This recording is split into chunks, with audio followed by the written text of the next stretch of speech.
Ethos of Silence.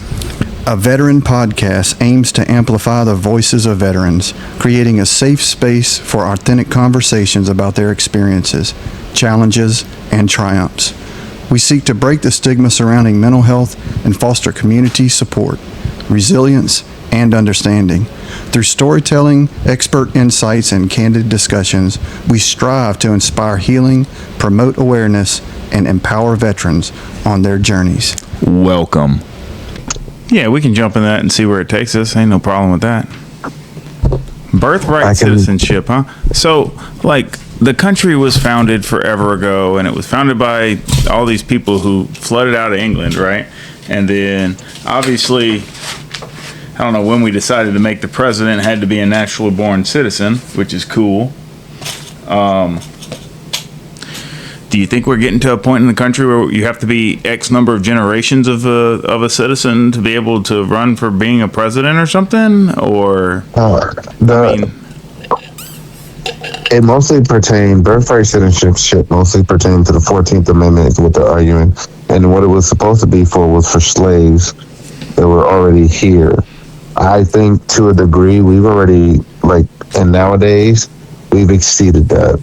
I'm down to be the go against, because I can argue either side, and I think it's kind of interesting to kind of say that, hey, I understand. Well, let's lay out both sides and see if I can post this video and get a bunch of people commenting one way or another. Maybe we'll blow up, never have to work again in our lives. You know, it's a lot better than getting hit by the Amazon truck you were talking about before. Yeah. So birthright citizenship, you said it was based off the 14th Amendment so that slaves who were born here are American, because that's only the right thing to do. If, you're freeing all the slaves and all the other different stuff and they're born here, make them American. Huh.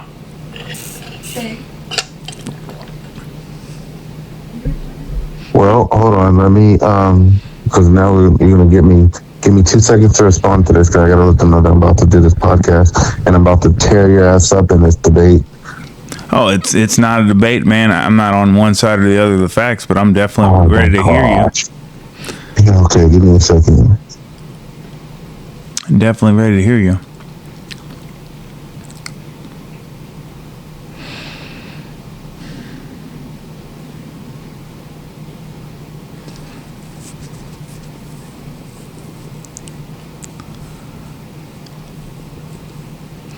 So while you're looking for what you're looking for, why don't you tell me what made you want to speak on this birthright citizenship? What's going on in the world right now in the middle of July, right before our country makes 250 years of being around, that creates this urgency to want to talk about the birthright citizenship?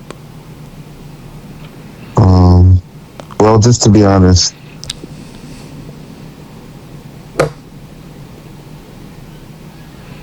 yeah, I mean, honesty is a good thing. I don't want you to lie to me.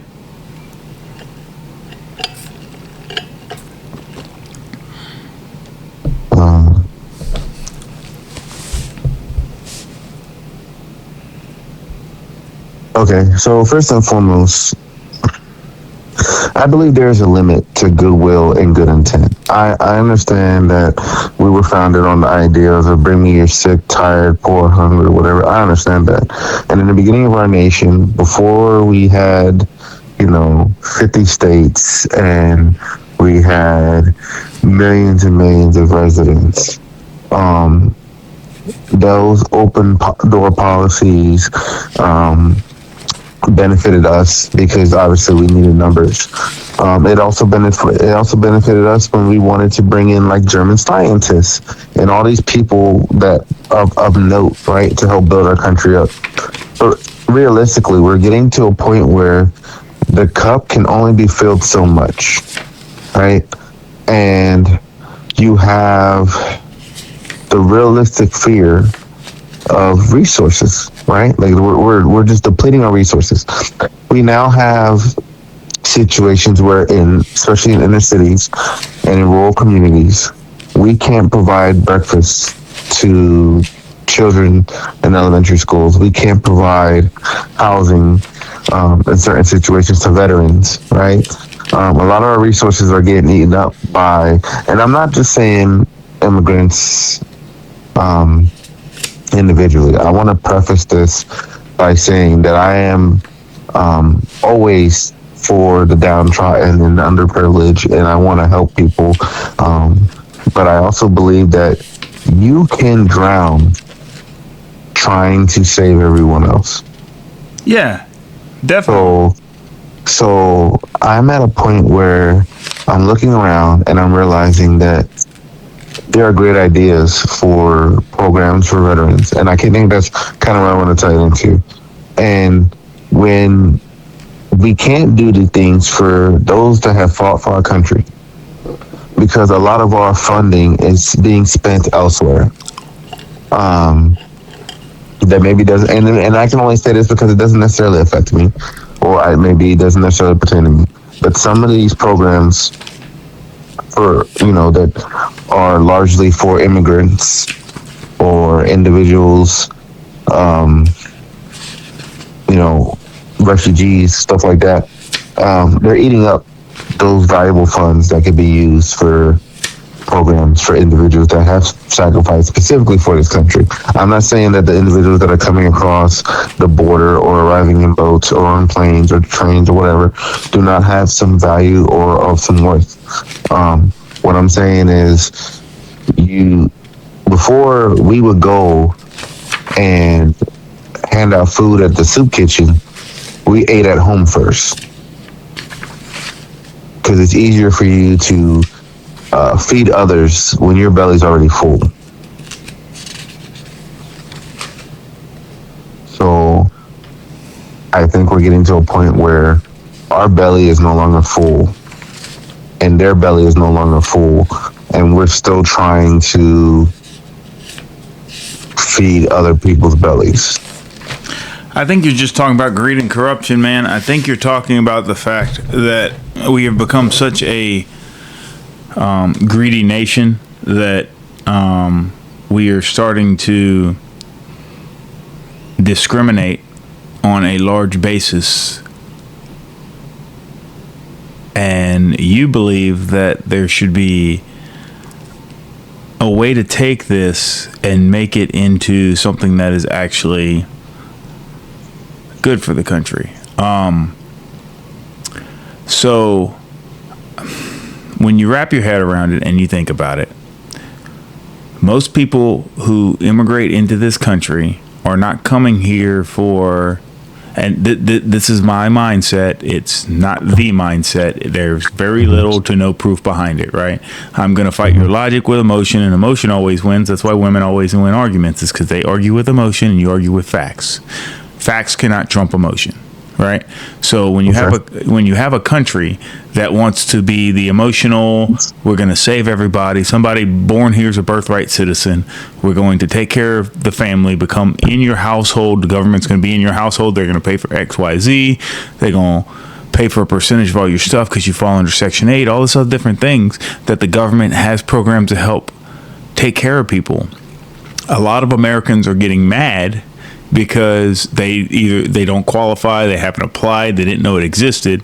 Meanwhile, it's all out there, and somebody paints a path for the immigrant to come in, take advantage of the system, and grow. The idea behind the system being able to support people, in theory, and this is my theory, which means it's probably wrong, but if a immigrant gets the resources to get on the ground and everything else, they become a functioning member of a society, paying taxes and all the other different things, right?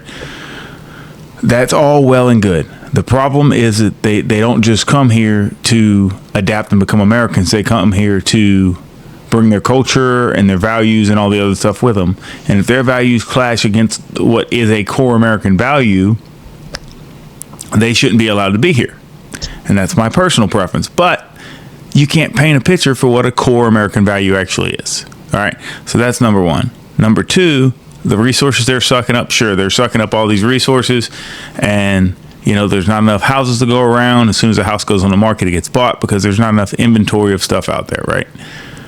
Politicians create their little bubble of a policy they think is going to fix an issue, and then afterwards it goes to court to see if the way they wrote it is even legal, and then you argue on the backside of it that the Supreme Court blocked them from doing something, but they were trying to do something that was illegal to begin with, right? Like, it did not fall within the gray area of being legal, so there's a problem with it. And that's all the Supreme Court does, is judge if it's legally binding what's going on. I think that there's a bunch of problems in this country, and we are constantly divided, and we're never going to fix them because we're never going to sink in and try and fix a problem, right? I mean, just like for veterans in the healthcare system, and I just fought this with my son who just turned 18, graduated from high school, and dropped off the Champ VA part of my healthcare because he's 18 and not going to school. I'm like, but he's registered to go here. You know, I tell him, hey, he's registered to go here. They just want me to write him a letter in the mail. Cool. I write him a letter in the mail because me talking to you on the phone call and telling you the same thing is not good enough, right? So I fax it in and I mail it in.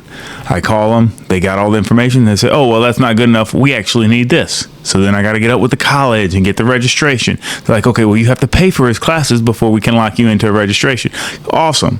Can you put a note that I haven't paid for the classes yet, but he is pre-registered for all this stuff to see if that's good enough for them for the insurance, right? And that had to go back and forth, and they fax it off. And then they're like, well, we don't need to send you a copy of what we sent them because we fax it off. It's okay. Well, I'll call the VA next week, and I'll record the phone call. And when they haven't received the fax, you're going to have to give it to me. And the next time when I send it off, because for some reason the VA must have a fax machine for Champ VA that's not fucking plugged in because they've never received the fax. You know, I'll have you fax it, do your thing, protocol, but you can email me a copy of it being faxed so I can go ahead and mail it off so that, you know, this whole 2-month gap isn't actually there next time, that it's a smaller gap or whatever between it happening. And you learn these systems, right? But the problem is we're in this digital age to where, you know, when they receive the fax, they still have to scan the damn thing in. So they're scanning the document that was on the computer that had a printout, give to them, send to them, and then they're scanning it and putting it back on the computer. Like, why is there not a portal to just put it in and take care of stuff, right? So we are inefficient on so many different levels of different things. I'm with you with the whole immigrant thing, and I'll circle back to it now because having them as a workforce is great. There's jobs that Americans don't want to do. And I get it. You know, we have a lot of plants. We have a lot of agriculture. We have a lot of stuff like that in Louisiana. And we have a lot of immigrants that come through to work in the sugarcane plants because they will live on property, be on call 24/7, work all these odds in and hours, you know, and they send a lot of the spoils of war, the resources they make, back to their home countries. You know, if they're coming up from Honduras or if they're coming from Mexico or anywhere else, you know, anywhere else in that region, you know, they do that and they send that value money back home. And it's all well and good because it keeps the whole economic thing rolling.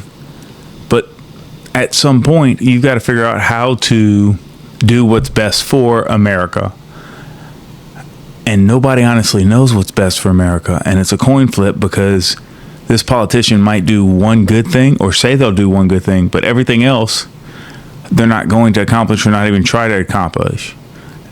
And it's a good thing and a bad thing. It's a good thing that if that politician was trying to do something that I didn't want done, he's got to get a majority of the House, a majority of the Senate, you know, or one or the other to pass the bill to him, and he be the signature over the top of it. You know, like, I like the fact of all the checks and balances that are in place. It's slow, it's methodical, but for the most part, it ensures that a bunch of BS doesn't get passed and a bunch of BS still does get passed. Like, I've been listening to a lot of podcasts, a lot of people on TikTok, a lot of people with their theories of how to run our government better, how to run the tax side of it better, how to run this better and that better, get it in national debt, improve the value of a dollar, create housing for these people who need housing. I mean, I think the problem is, like, they say that, you know, this unemployment rate's so low and we send all our kids to college and they come out and they get jobs, but I don't know, like, I just do not see where, there's 100 new accountants a year that roll out of, all right, hold on, let me Google this. How many colleges are in the country? Oh, way too many. Way too many, right? And let's say each one of these colleges, for every college, there's, let me just Google number of colleges in America. Colleges have turned into a business more than, I feel like, an institutional education at this point. I mean, even high schools on that level, and everything through the state have turned into businesses. But this is okay. I see what direction you're going with this, and let me just say, this is my opinion. Like you said, as you stated earlier, this is not factual. This is my opinion. It's just what I've seen. We were stationed together in Yuma. Yeah. And we got to see, driving into work, a lot of immigrants, people coming from the border, working the fields and things that Americans won't do. And those people are absolutely needed. Something that I have noticed is when a Fortune 500 company realizes there's a shortage for a specific kind of individual. I just learned what this was today. I didn't know what this was today until I learned today. Watching the TikTok, because I'm trying to get on that smarter side of TikTok with the science and everything. But do you know what a quant is? A quant, as in quantum mechanics, as yeah. But a quant is somebody that these hedge funds pay a ridiculous amount of money to find like ghosts in the numbers, or find these little, they call them edges in the numbers in these prediction markets. And these are just people that are extremely gifted with math. And these hedge funds, these major corporations, go out of their way to recruit these specific individuals, set them up with housing, pay, and all that kind of stuff to work these jobs. So rather than us, just having a bunch of immigrants coming in and kind of just figuring out what it is they want to do, what if we go to these businessmen in construction, in agriculture, and say, okay, here's a quota. Let us know what you need to run your farm, do your jobs. And then we go out and we actively get these people. We get the paperwork, we do the passports, all the same things that like Elon Musk is doing, Google is doing, Apple is doing when they go and pull people from Indonesia and China, and all that kind of stuff. We just go and we get the individuals that we need, right?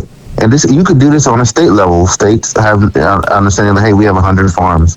We get the farmers, union together. Hey, how many workers do you need? Okay, cool. You have a lease, or for the next 2 years, or for the next 3 years, we're going to give you this quantitative amount of individuals. You know what I mean? Yeah. You have the numbers. And then they can do the same thing. We can do the same thing, like I said, Google and all stuff. You can have set up housing situations for them. And we can control the amount of people coming into the borders. I do not want to stop the amount of people coming into the borders. What I want to do is make it sustainable, or as sustainable as long as we can.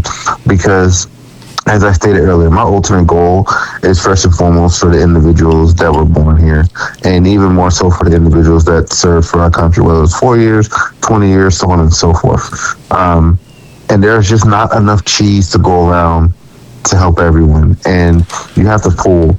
I know that there have been millions, probably up to this point, of immigrants, and even more so that I probably, we will never know anything about, and their contributions and things. But I feel like we've gotten to a point where we need to stem the tide, figure out what direction as a country, what do we need to pick ourselves back up. We preach about how manufacturing has plummeted. We're no longer manufacturing things.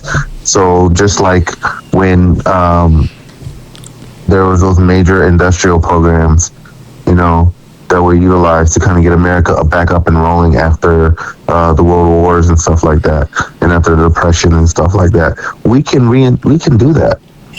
We've done it. There's a blueprint to success. Obviously, this is on a much larger scale, but it seems like at this point, as you stated before, everyone going to college, there's literally hundreds of thousands of people graduating every single year, and there aren't the jobs to fill these positions. So what are these individuals doing that are leaving the colleges? Well, we got to figure out a way to incentivize and maybe get some of these college kids to start doing trades, welding, mechanics, aviation. You know, there's a shortage of pilots. There's a shortage of mechanics. There's a shortage of nurses, doctors. All that. But that's what they end up doing. They get a 4-year degree, and then they realize they can't do anything with that 4-year degree, and then they go to a 2-year tech school. So I mean, so looking at the numbers, there's about 2,700 4-year degree colleges in America, right? And there's like 1,600 either tech schools or like junior colleges that are like 2-year programs, right? So that's 4,500-ish colleges, right? So that's just a lot of people looking for jobs and looking for everything that's going on. And it's really hard to try and think that, okay, the majority of these, let's just say the majority of these graduates are Americans, you know, for them to stay in America and utilize the knowledge that they've obtained, like the job market doesn't seem like it has that many jobs for people to even exist, right? And this isn't even counting all of the jobs that they start doing the Job Corps stuff for all the prisoners in the overflooded prison system that they, you know, do the Job Corps, do the tech skills with them, train them up on all this stuff. I've got 4 or 5 convicts at my plant, you know, like they're hardworking people. They're trying to get back on their feet, trying to do this, you know, and then you get Job Corps workers who come out for turnaround and they're like, for the amount y'all paying me a day, it's not worth doing this hard, harsh work, you know, knowing that they're getting paid way undervalued for what it is. But if they're going to send them out to come out here and kick flags and run water hoses and, you know, wash black down and all this other different stuff, you know, like it's a reality of a situation you're sitting in and a job market for America. And with everything being ran by money, you don't know the direction stuff's going. But I mean, that we've talked about this innovation bubble once again, whenever we were talking about the former and their fields, and the tractor put a bunch of different people out of work, right? Mm-hmm. But innovation in and of itself is always good and always great. Just because we're old heads and we don't see the future, we don't see the direction this is going, doesn't mean that it's going in a bad direction. Can I interject real quick? No. So you're talking about AI. We're talking about innovation. So now I'm going to bring up this AI. Ford recently realized they laid off all of their senior engineers, you know, individuals with decades of service and understanding of, you know, car building and stuff like that. Laid them all off, and you can actually look this up. Basically through a bunch of, you know, data and documents and all this stuff into an AI program and say, hey, build cars.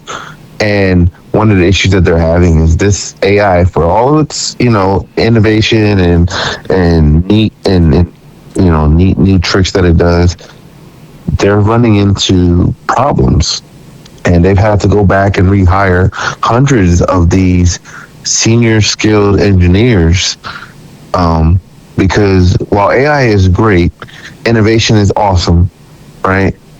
It more often than not requires still a knowledgeable person to supervise it, right? Yeah, and I think you need to utilize the AI to do the AI part, but you still need a human set of eyes to make sure that the coding and it didn't overlook something, didn't do this, didn't do that, but to catch all the bugs in the code, to catch all of the imperfections in their architectural designs. Because if they didn't take the wind or the earth rotation or like the gravitational pull or like all these different numbers, if they try and replace an architect. Like if I tried Chat GPT and I put a list of everything I want in the house, it's going to put a bunch of fucking boxes that don't even fucking touch each other, and it looks like it's a video game of where you're going to put the boxes. It's like, that's not what I asked for, right? But with AI, it's about the competency of the input will give you the competency of the output, and the algorithm will learn itself, learn better, and everything else. So if it's helping these engineers do tedious parts of their job faster, and then they just have to go back and review the data to ensure that it didn't miss any critical parts, you know, that is something that speeds up an entire process. And with speed and efficiency comes higher profit margins because they're not having to work as hard, which is awesome. But but we need the checks and balances in place, and that's on the individual companies. That's why it's good that the government doesn't run everything, because if the government ran everything, everybody would have to deal with healthcare like the VA. People would have a brand new respect for veterans really fast if they all had to go to the VA for their stuff.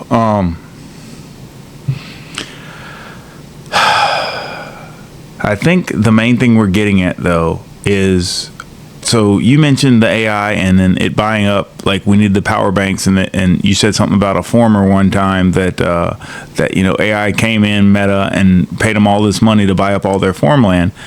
I mean, give Meta the money, let them buy your farmland, but they're not buying your coats, not buying your chickens, not buying all your stuff. Be like, ask for a 1 month whatever. I know it's normally 10 days for me to get all my shit out of here. Give me a month. Give me the money ahead of time. I'll sign that I'll give you this, and you can give me a percentage of it now. You can start breaking ground on some stuff and give me a month to move to renovate and build me a brand new farm. Like I can get out from underneath all my debts that I have with this stuff, run stuff more efficiency. I got a bunch of the equipment. I got a bunch of the stuff. Meta wants to use that land for a farm. Cool. Let them build a farm there, and I'll build, or let them build their power banks there, and I'll build my farm somewhere else. This can be a win-win situation. I understand how bad things are, but you got to negotiate and try and find the positive or the light in the darkness of how to make this work, right? And then the other thing we were talking about is how burnt out we've been, and like you can only prioritize one thing at a time. If you're trying to fix every part of the immigration problem without starting in one spot, you got a problem, right? So the easiest thing to fix is the flow of people into the country. Like you can't create the jobs overnight and the market overnight and the demand overnight and all the other different stuff. The thing you can fix is the flow into the country.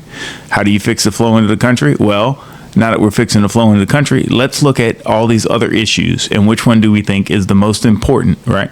The most important would be the fact of allowing people in who are going to bring a type of value to the country, right? And that's where Trump with this whole gold card, silver card, yada, yada, yada, where everybody who has a bunch of money and wants to, pay to expedite the process will take your money. I'm with you. That is one way. And I don't mind if you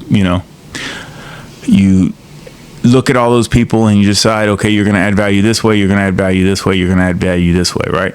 But also look at the people who want to come in and what their jobs want to be and what they want to do, and you can get them set up and established somewhere. Like a single Mexican restaurant and the amount of people it employs and the amount of stuff it has going on and the amount of stuff it can add to a community if you strategically locate it somewhere and you have a program to help people who come up from this spot.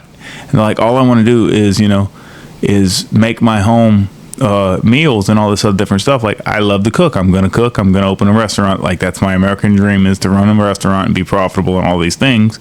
You help them with the initial startup of that, but it trickles off to the entire community to where, high school kids can get jobs and serve tables and all this other different stuff to actually make money and kind of start their own little financial path of how to save, how to make stuff work. So it's vetting the people you have coming in, but with all the handouts and all the other different stuff, like the idea of the government taking care of kids, making sure kids are healthy, making sure kids have everything they need and everything else. I mean, the fact of the one home parent, and the government taking care of everything, it's all great and good. And these kids are going to have the opportunity to learn and advance and do stuff. But there's things that a school system is not going to teach somebody, and there's also things that a home life with a single parent is going to build into a certain mindset, right? So I think part of the epidemic of, Kevin was mentioning going to a different country so that to find your wife, because they love, respect, and cherish the fact of the values that they bring into the household, or the values that they'll uphold, or the fact that you're not beating them with a fucking stick all of us, they think you're the best person ever, right? I think that what needs to happen. Why are you looking at me like that? Go find your bride. Mm-hmm. Man, Kevin, I don't think he could beat that one with a stick. I hear you. Yeah. So that's a line of talk. That's not physically what you want to do. I mean, I think all that we're all getting to here is trying to solve the problem to make a better household. But whenever you have a single mom raising kids, those daughters grow up and they look up at the mom, and the mom's telling them how she's so strong, she does everything all by herself and she's independent. Well, then you're creating a mindset of somebody who's going to get into something and be that way. You know what I mean? So because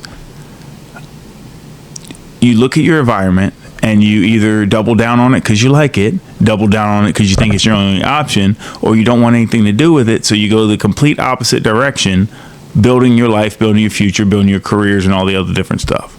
I think that kids are amazing. They have no idea of the actual struggle it takes to make things work, and how hard a 13, 15, 17-hour shift is at different places doing different jobs, right?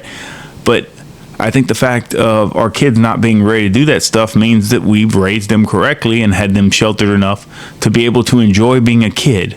Because as soon as that bubble pops and you can't enjoy being a kid, you've got to be an adult, and you've got to go to work, you got to pay bills, you got to figure out all this stuff. And also, while you're doing all this, if you start spending really close to your lateral limits on everything you're bringing in, you're broke. Like you cannot enjoy the simple, sitting around the house and watching TV all day because you're working 7 days a week trying to pay for all the other different things that are going on, And as veterans, when we get back in society, we're just trying to play catch up. We feel like we miss stuff. We feel like we want to provide for everybody, provide for this person, that person, everything. So it's a warped and twisted mindset. And we have to be vigilant and aware of the things that we put in front of them, because they're like a sponge. They're soaking up everything. But then you mentioned the private school versus public school stuff, and that goes into that entire thing, because you're trying to protect them in that bubble. If they go to a public school and they have the friends that are in the public school system, there's a lot of valuable stuff they can learn from them. And you just have to have faith that you're teaching the correct things in your household to where they learn the correct things. And it creates a lot of stress. But like the wise Tiggs once told us, stress is a good thing. Stress means you care. Having that anxiety for your kids to do this or do that and wondering how something's going to come out, and actually caring about the result, is being stressed. When you're not stressed about what's going on and you don't care about the result, and you're just disconnected, or a friend, and you stop being a parent, you take away the ability for that kid to actually grow, and you're limiting their upside. But I mean, that's all my theory, man. That's nothing I can read out of a book, nothing that I've had a therapist literally tell me. It's just like, that's just my kind of theory on the way the world works sometimes.